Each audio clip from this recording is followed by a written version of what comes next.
माता शबरी का चरित्र भी बड़ा ही हृदय स्पर्शी है। ये कथाएं सुनने का लाभ तब है जब हम भी ऐसा बनने का प्रयास करें, तभी तो जीवन सफल है। इस कान से सुनी कथा इससे निकाल दी तो कोई लाभ नहीं होगा, हानि भी नहीं है पर लाभ भी नहीं होगा। लाभ तब होगा जब हम अपना जीवन ऐसा बनाएंगे। शबरी जी के पूर्व जन्म की कथा पहले कहेंगे हम। पूर्व जन्म में शबरी जी रानी थी।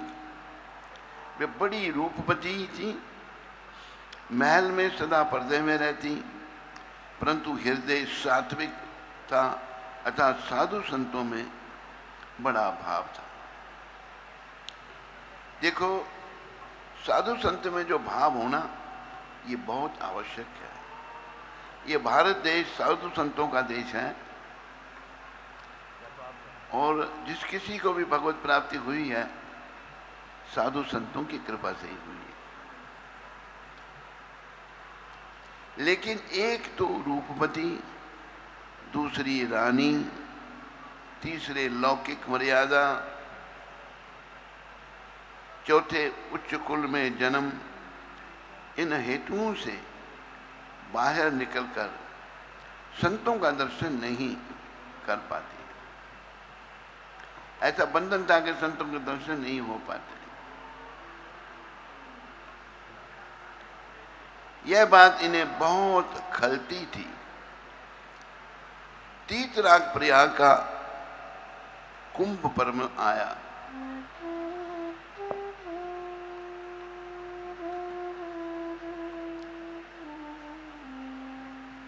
उन्होंने सोचा कि वहां जाकर खूब जी भर संतों का दर्शन करूंगी,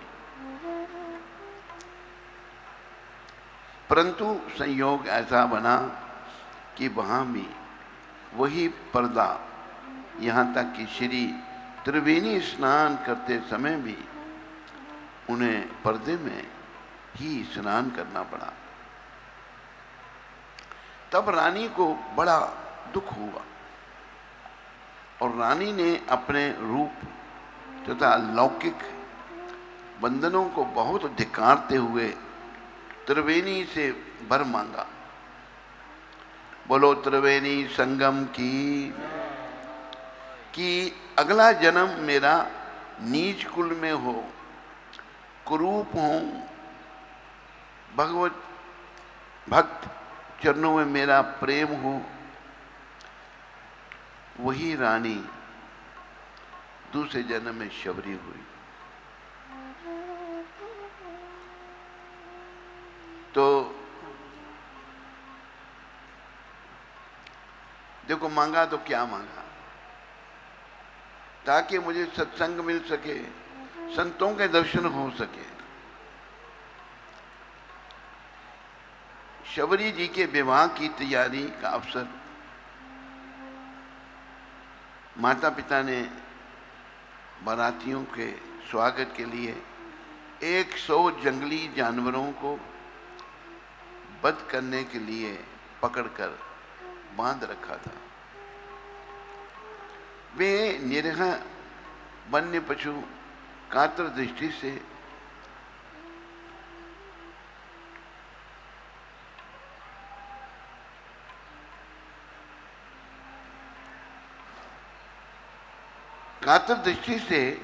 शबरी की ओर देख रहे थे। भोली वाली वह शबरी किशोरी शबरी अपनी माता से पूछने लगी, माँ, ये इतने सारे पशु क्यों बांधे गए हैं? माँ ने सहज भाव से सब बात बता दी। शबरी का सात्विक हृदय द्रवित हो उठा। शबरी ने आधी रात को सभी जानवरों के बंधन काट दिए, तो बंधन मुक्त पशुओं ने भी शबरी को हृदय से आशीर्वाद दिया कि तुमने हमारे बंधन काटे तो भगवान तुम्हारे बंधन काटेंगे। तुमने हमारी रक्षा की तो भगवान तुम्हारी रक्षा करेंगे। देखो, ये जो बेजुबान पशु हैं, इनका वध करना बहुत बड़ा पाप है। बेचारे बोल नहीं पाते, हम मूर्ख लोग उनको काट कर खा जाते हैं। अरे इस नश्वर शरीर के लिए तुम प्राणियों के जीवों की हत्या कर रहे हो, कब तक बना के रखोगे इस शरीर को? आखिर ये तन खाक मिलेगा, एक दिन ये शरीर मिट्टी में मिलने वाला है।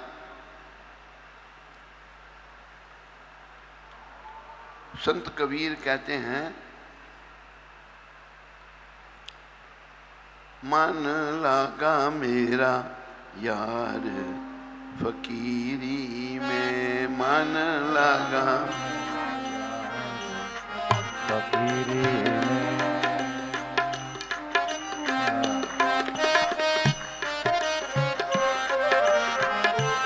जो सुख पाऊं राम भजन में, जो कुछ पाऊं राम भजन में, सो सुख नाही अमीरी में, सो सुख नाही अमीरी में। मन लागो मेरा यार फकीरी में, मन लागो मेरो यार फकीरी में।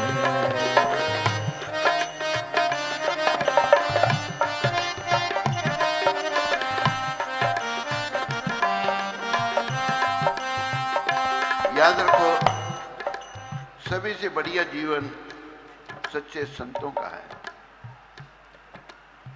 कबीर जी ने बताया भजन में, ध्यान से सुनिए।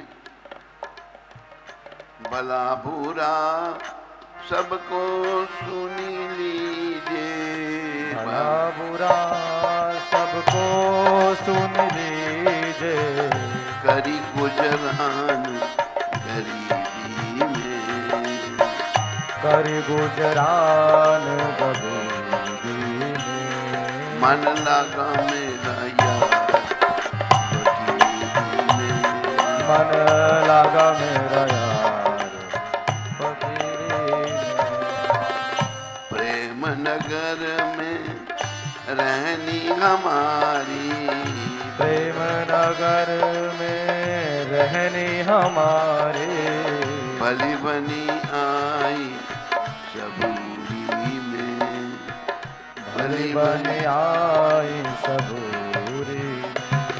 मन लगा मेरा यार फकीरी में, मन लगा मेरा यार फकीरी में। हाथ में कुंडी बगल में सोटा, हाथ में कुंडी बगल में सोटा, चारों दिशा जगीरी में, चारों दिशा जगीरी में। देखो, संतों की संपत्ति, हाथ में कुंडी पानी पीने के लिए और बगल में सोटा, जहां जाके डेरा लगाने मालिक हैं। चारों दिशा जगीरी में। फिर बाद में क्या, अंत में क्या कह रहे हैं, ध्यान दीजिए। आखिर ये तन खाक मिलेगा, आखिर ये तन खाक मिलेगा, काह फिरत मगरूरी में, काहे फिरत मगरूरी में। ये तन तो मिट्टी से मिल जाएगा, राख में मिल जाएगा, तो किस बात का अभिमान करता है प्राणी? अभिमान मत कर, तो भगवान का भजन कर। कहत कबीर सुनो भाई साधो, कहत कबीर सुनो भाई साधु, सुनो भाई साधु, सुनो भाई साधु। साहेब मिले सबूरी में, साहेब मिले सभी में। मन लागो मेरा यार वही में। मन लगा मेरा। याद रखो, भगवान विनम्रता में मिलेंगे, अभिमान में नहीं मिलेंगे। तो शबरी ने पशुओं के बंधन काट दिए रात को। तुमने हमारे ऊपर कृपा की है तो भगवान तुम्हारे ऊपर कृपा करेंगे, क्योंकि परोपकारी जीव भगवान को बहुत प्रिय लगते हैं। सभी भगवान के प्रिय बनो। भगवान का प्रिय हम बन सकते हैं परोपकार करके। परहित सरस धर्म नहीं भाई, पर पीड़ा सम नहीं अधमाई।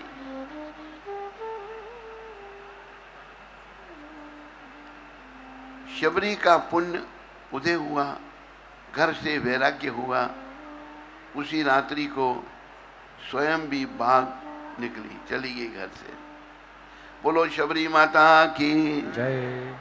वे वन में निवास करती थी। सब लोग इन्हें शबरी कहते थे।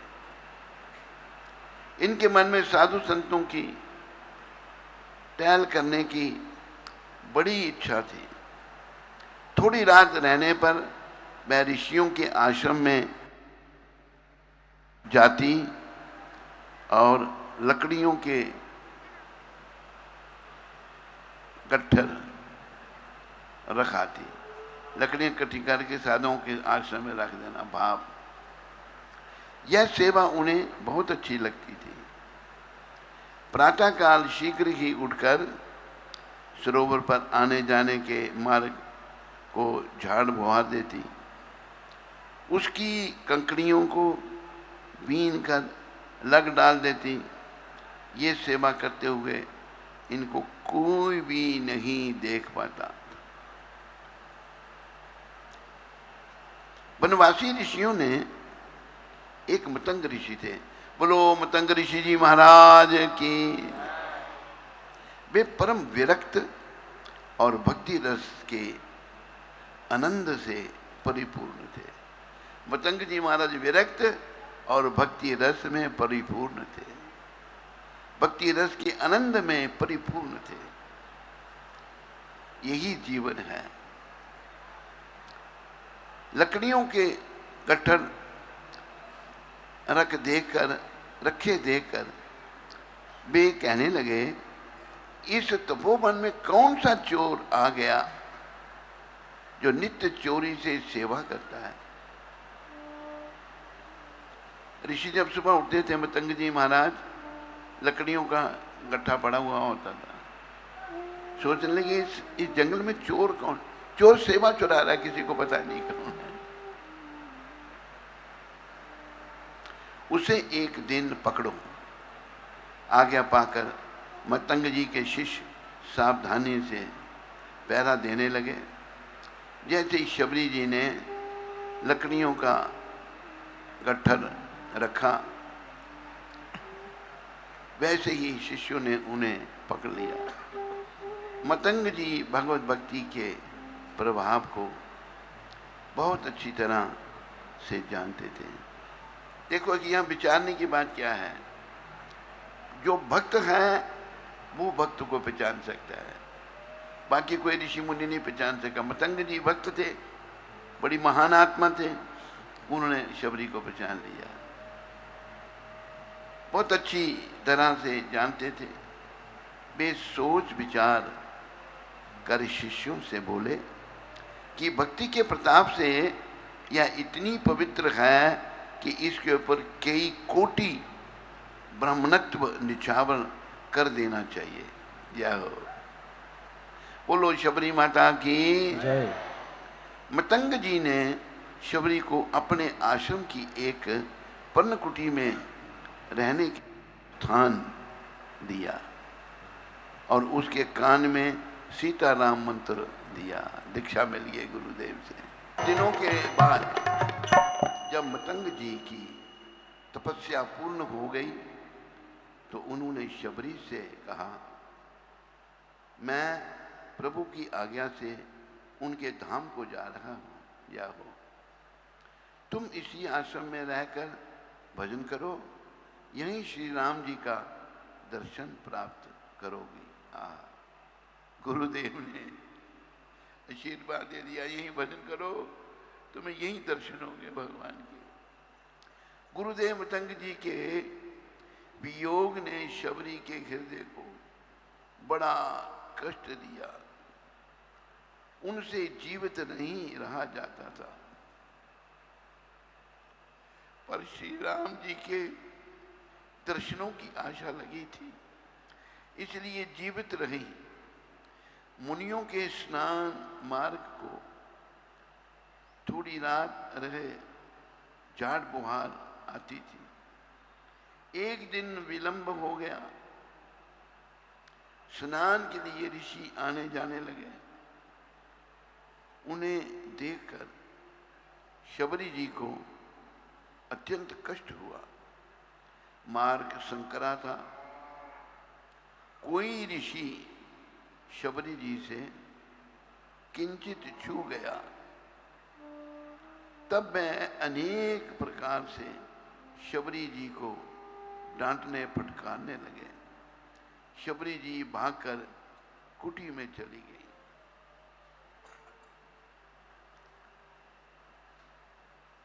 एक क्रोधी ब्राह्मण का दृष्टांत है। एक बार ब्राह्मण स्नान करने आ रहे थे। मार्ग में एक भंगिन की छाया उनके ऊपर आ पड़ी। ब्राह्मण उस भंगिन पर बहुत नाराज हुए। बेचारी भंगिन ने अनेक प्रकार से अनुनय विनय किया कि महाराज, मुझसे चूक हो गई, आप पुनः स्नान कर लीजिए। यदि आपके बस्तर लोटा आदि काम के ना रह गए हों तो उन्हें दूर कर दीजिए। मैं धाम देती हूँ, आप ने खरीद लीजिए आदि आदि। परंतु वह ज्यों ज्यों विनय करती त्यों त्यों ब्राह्मण का क्रोध बढ़ता जाता। भंगिन ने देखा कि वह शांत होने के बजाय और भी क्रुद्ध होते जा रहे हैं।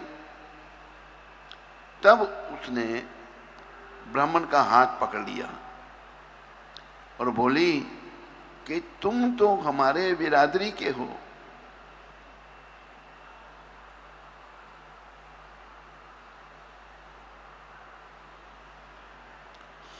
तुम तो हमारी बिरादरी के हो, हमारे घर चलो। ब्राह्मण और भी झुंझलाया और वहां एकत्रित लोगों से कहने लगा, देखो, एक तो इसने हमको अपवित्र कर दिया, उस पर भी हाथ पकड़ कर लिया और अपनी बिरादरी का अपना ही पति कहती है। तब लोगों ने भंगिन को समझाने का प्रयास किया कि यह तेरे पति कैसे हैं।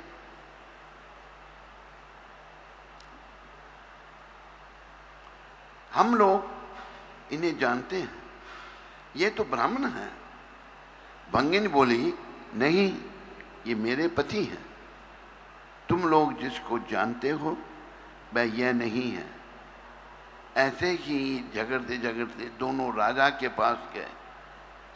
राजा के सामने भी भंगिन ने यही बात कही। तब राजा ने विचार किया, है तो ये ब्राह्मण ही, परंतु ये जो ऐसा कह रही है उसका कुछ कारण अवश्य होगा। तब राजा ने उससे पूछा कि तुम सही सही कहो, ये तुम्हारे पति कैसे बने। तब भंगिन ने हाथ जोड़कर निवेदन किया कि महाराज, मैंने इनसे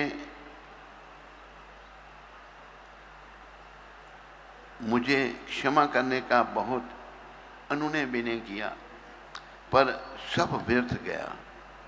तो मैंने विचार किया कि ब्राह्मण की सतोगुणी वृत्ति तो इनमें है ही नहीं, चंडाल रूपी क्रोध इनमें भरा है।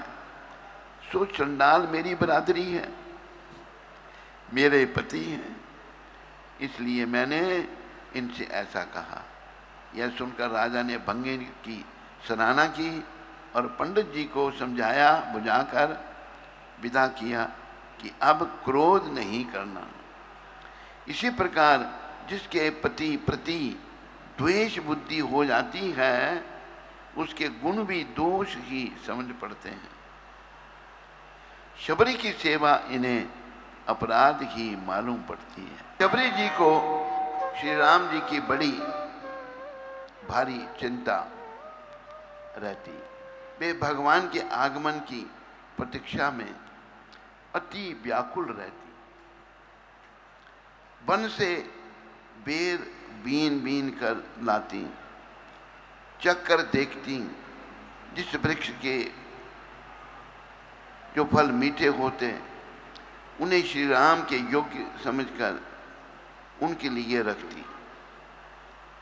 उत्कंठावश अपने प्रभु के आगमन के मार्ग में जाकर उसे स्वच्छ एवं कोमल बना और अपने नेत्रों के पावड़े बिछाकर विचार कर दी कि राघवेंद्र सरकार कब आएंगे। कब मेरे नेत्र उनके दर्शन रूपी अमृत का आस्वादन करेंगे। इसी प्रकार प्रभु के आगमन की बाट देखते देखते जब बहुत दिन बीत गए, तब एक दिन अचानक श्री राम जी आ गए। बोलो रामचंद्र भगवान की। कहा है सब पीछे बोलो, राम नाम जपते रहो, राम नाम जपते रहो, जब लग घट में प्राण, जब लग घट में प्राण, कभी तो दीन दयाल के, कभी तो दीन दयाल के, भनक पड़ेगी कान, भनक पड़ेगी कान। नाम बस जपते रहो, कभी मत छोड़ो, मरते दम तक लगे रहो, कभी न कभी प्रभु की कृपा होगी। प्रभु राम आ गए शबरी की कुटिया में। उनके शुभागमन से सभी शोक मिट गए, परंतु उसे अपने शरीर के नीच कुल में उत्पन्न होने की बात याद आ गई। शबरी को मैं नीच कुल से हूँ, इसलिए वह संकोचवश भागकर कहीं छिप गई। श्री रघुनाथ जी स्वयं सबसे पूछने लगे कि शबरी कहाँ है। आहा, शबरी कहाँ? ऋषि मुनि शबरी कहाँ? छिपना और प्रेम विवश प्रभु का पूछना देकर स्तब्ध खड़े रहे। भगवान जो हैं शबरी के लिए पूछ रहे हैं, किसी ऋषि मुनि के लिए नहीं, क्योंकि जो भाव भक्ति शबरी में था वो किसी में नहीं था। तो शबरी माता जब आई राम जी की कुटिया में, तो माते हमें भूख लगी है। दुर्योधन के मेवा त्यागे, साग विदुर घर खाई,